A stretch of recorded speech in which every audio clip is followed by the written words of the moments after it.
2020 has not turned out how anyone thought it would. I think back to our stewardship campaign last year of our hopes and our dreams, and I don't think we ever could have imagined a year like this.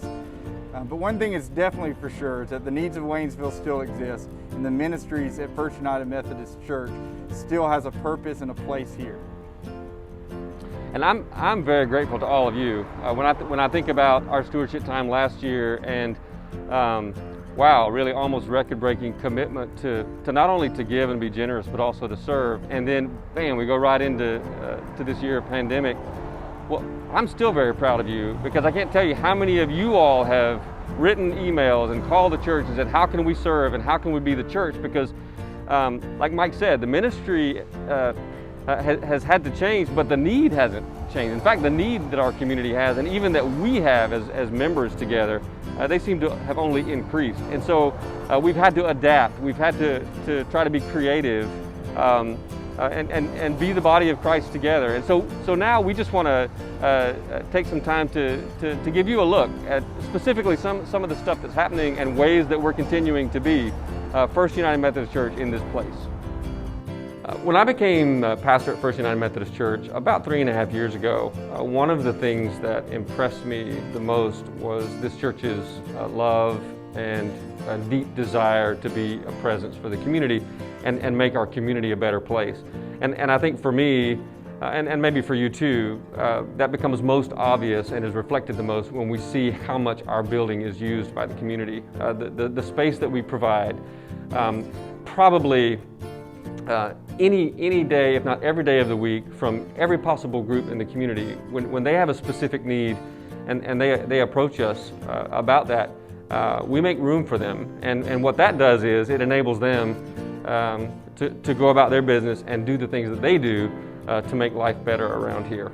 We never could be able to do all those things if it wasn't for the wonderful staff that we have led by Angela Miller and her crew that helps us get things ready and make sure things are cleaned and organized and make sure that all the rooms are ready to go and when outside groups come in. But when COVID happened, there was new challenges and they didn't disappoint with that either though.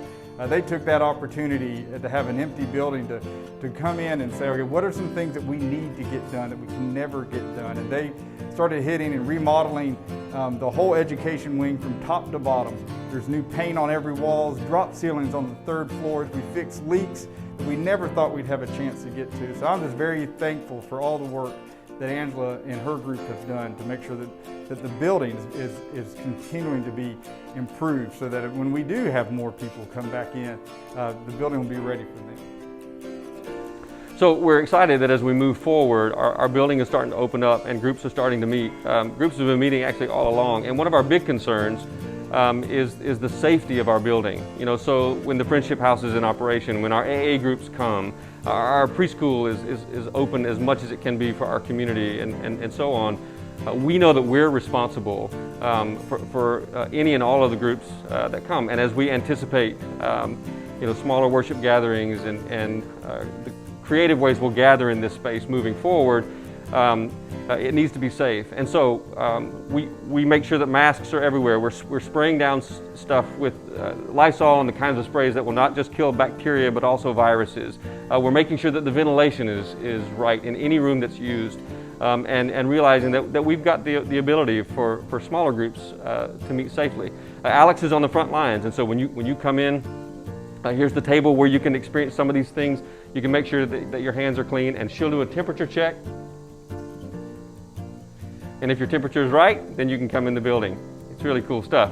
We also have other ways that we can make sure that the rooms that are being used by Heights or Kids at Work or any of the AA groups, that we can clean those rooms and make sure we can get other groups in there too, like our small groups and Sunday schools that are still meeting. So some of the things that we've bought that we would like to show you is like our Echo 1 and Echo 2s, our backpacks right here.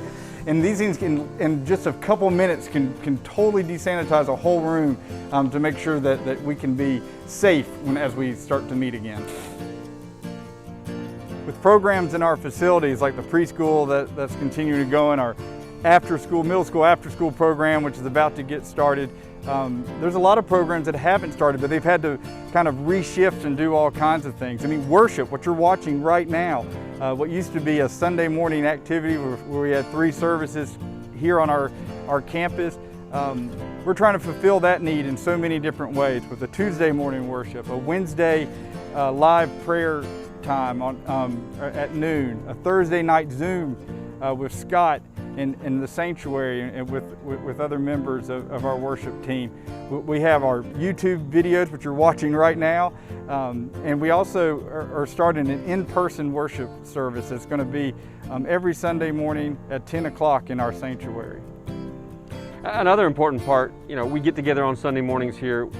We also miss our Sunday school classes in our small groups that oftentimes meet on a Sunday and meet in person. Well, those have continued too. Like throughout this whole time, our classes in our small groups, our discipleship groups, which is a critical part of our life together, continued meeting on Zoom. I know my journey group that meets on Wednesday morning, we started on Zoom, and then when the governor's order said it was okay, we went to a shelter at the park and we socially distanced and we met. I missed that we can't drink the coffee because of the mask, but now groups are starting to meet in our space here too, and continuing that vital part of being the church. And the other thing is ministry to our community. As we've said so much, the needs in our community have not gone away, and so we continue to meet those. In our parking lot here, we've had manna pop-up opportunities so that the community can be alerted and they can come and they can get really amazing amounts and quality of groceries.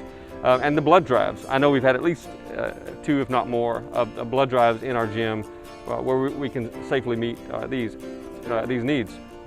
So many other things. Yeah, and other needs that we have that of course we've always been a part of children's and youth ministry has not stopped. Matthew meets weekly out at the rec park with groups of youth there. Our confirmation class, as you saw, we joined some kids a couple of weeks ago, but we've already got a new class that's up and starting. Our programs are still continuing on, and even though they might look a little different, their purpose and their outreach is the same.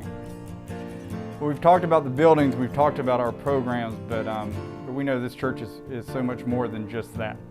It's about the people who are in it and the community that's made here.